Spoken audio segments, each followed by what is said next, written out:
I've recently had an interesting conversation with a Muslim in the comment section of a video. I'll link to it over in the description box. It's interesting not because he said anything new, but because of his insistence that there was little culture and no education present within the Arab world before the rise of Islam. Of course, the way this entered into the conversation was with the usual ridiculous claim about so-called science in the Quran. Embryology, specifically. And when I pointed out that Hippocrates and Galen had already described the same thing to a similar level of detail 1,000 years earlier, I got the expected response. Mohammed wasn't educated, he couldn't even read. And here's where I call bullshit. He may not have been able to read, I don't know, and frankly, it doesn't make any difference. I know the Muslims are for some reason very happy to claim that Mohammed was an uneducated hick with no culture, although their reasoning for this quite eludes me. But it is a fact that Mohammed was a merchant, and as such he must have had dealings with people from all over what was then the known world. It is also a fact that many places in the world, including the Arabic Peninsula, had great oral traditions at the time, and it isn't until within the last millennium or less that we've come to see the ability to read as a requirement for an education. And at the time, the ideas of Galen and Hippocrates were widespread, far beyond Greece. Throughout the entire Roman Empire, medicine was practiced by the standards set down by those two, among others.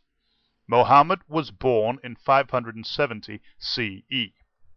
At this time, the Byzantine, or East Roman, Empire still covered the Mediterranean coast of the Middle East, the Sinai, Egypt, and North Africa, all the way over to Carthage. The Persian Sassanid Empire covered the east coast of the Arabic Peninsula, as well as the entire northern half of it, all the way into what is today Iraq, bordering up to the Byzantine Empire, and following the coast of the Arabic Peninsula all the way down to what is today Yemen. Claiming that Mohammed conducted no trade with either of these two great empires throughout his life is simply ignorant. And claiming that he could not have gotten all these so-called scientific facts that he put in the Quran from the widespread knowledge available within these two empires, where we know for a fact that all this information was common knowledge, is just stupid. But for some reasons, Muslims have a tendency to bury any and all history before the Islamic takeover of whatever territory. In the Arab world, the time before Islam is referred to as Jahiliyyah, or the days of ignorance.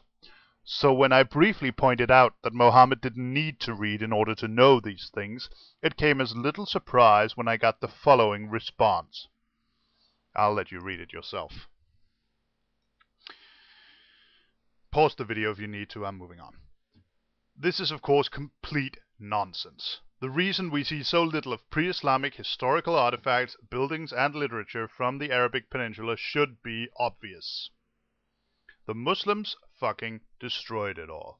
And they're still working on it, suppressing pre-Islamic history in Pakistan, suppressing the Zoroastrian minority in Iran, bombing ancient Buddha statues, and so on and so forth.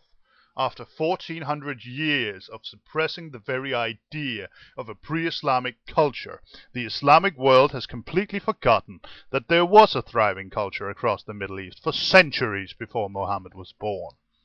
For a contemporary example of how the Islamic world tries to distort history, click the link over in the description box. Now, none of this is very surprising, but it is an interesting bit of insight into how the self-reinforcement of religious fanaticism works. To continue the history lesson just a little further, by the year 650, Muslims had taken complete military control of the Arabic Peninsula and had driven the Byzantine Empire into what is today Turkey. In 651, the Sassanid Empire was completely destroyed, and most of it became part of the Islamic Caliphate. And yet Muslims claim that Islam has never been spread by the sword. Yeah, right. Oh well, that's enough history for today. Peace.